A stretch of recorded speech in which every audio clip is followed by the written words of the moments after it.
Iya, pemirsa, sidang sengketa pemilihan umum atau PHPU ini juga kemarin sudah digelar dan Timnas Amin sudah membawa kurang lebih 18 saksi dan juga ahli untuk membuktikan dalil dari mereka. Nah, kita akan membahas mengenai hal ini dan dari sidang kemarin juga kita melihat bahwa Mahkamah Konstitusi juga rencananya akan memanggil 4 menteri kabinet untuk dimintai keterangan. Kita akan membahas hal ini dengan narasumber yang sudah hadir di studio. Sudah ada Mas Pangi Syarwi Caniago, analis politik Foxpol Research and Consulting. Mas Ipang, assalamualaikum, selamat pagi. Mas Ipang. Dan kita juga akan menantikan Bang Ali Mukhtar Ngabalin, tenaga ahli utama kepresidenan yang akan bergabung bersama kita.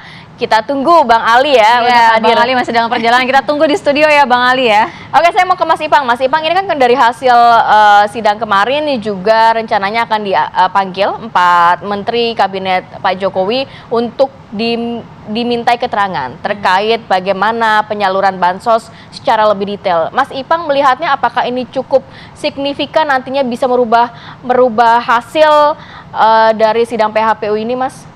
Ya, pertama begini, kalau saya mencermati memang sangat sulit kita untuk optimis akan ada daya kejut ya dalam keputusan-putusan MK itu.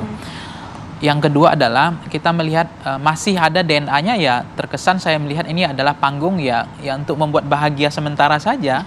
Kenapa Mas, kok buat bahagia sementara? Iya. Dan itu seolah-olah itu jadi mainan untuk sandiwara, drama-drama. Bukan ini perjuangan 01 dan juga 03? Itu nilai perjuangan itu kita hormati, kita hargai karena itu kan jalur konstitusi ya. Nah, tetapi saya mengatakan kan kemarin kan gini, Pak, panggung ini akan jauh lebih berkelas ketika itu diangket gitu. Karena pernah saksi yang dihadirkan itu akan jumlahnya lebih banyak, Mbak Rati. Dibandingkan di MK. Dibanding di MK. Misalnya kalau di MK kan saksi dibatasi 19 orang. Bayangkan Mbak, kalau di hak angket itu kan saksi akan jauh lebih banyak.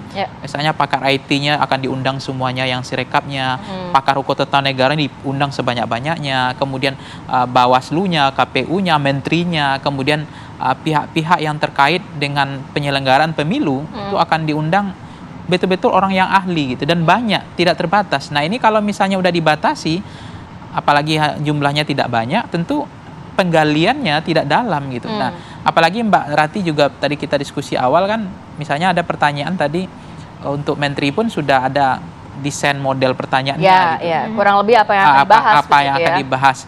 Nah, itu yang membuat saya daya dongkrak agak jelajah dari kemampuan untuk mengungkap persoalan, mengapungkan masalah apakah itu ada pelanggaran atau tidak. Itu tidak seindah yang kita bisa bayangkan. Jadi kalau menurut Mas Ipang ini dengan kehadiran 4 menteri, Menq, Mensos, kemudian Menko PMK, perekonomian, ini tidak dapat mampu mengungkap politisasi bansos yang diduga oleh 01 dan juga 03 ini dilakukan oleh pemerintahan. Harapan kita harusnya bisa kan, minimal apakah memang ada abuse of power misalnya, terutama kan ada Mensos, ada Bu Risma, itu kader PDIP juga.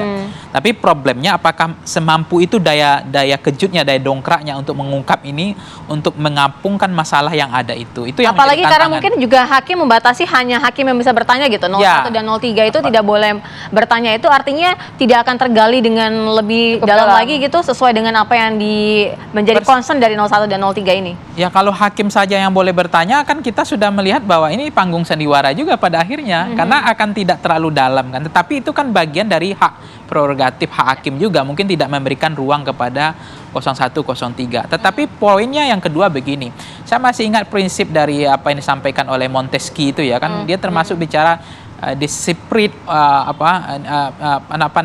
bagaimana hukum itu, semangat hukum itu tidak boleh berubah. State of nature itu nggak boleh berubah. Walaupun Montesquieu kan juga bicara tentang state of nation, tapi dia selalu menyatakan state of nature, bahwa semangat hukum itu tidak boleh berubah. Nah, konteks itu MK itu kan sebenarnya saya melihat semangat hukum itu harusnya ada di sana. Tapi itu belum tentu juga.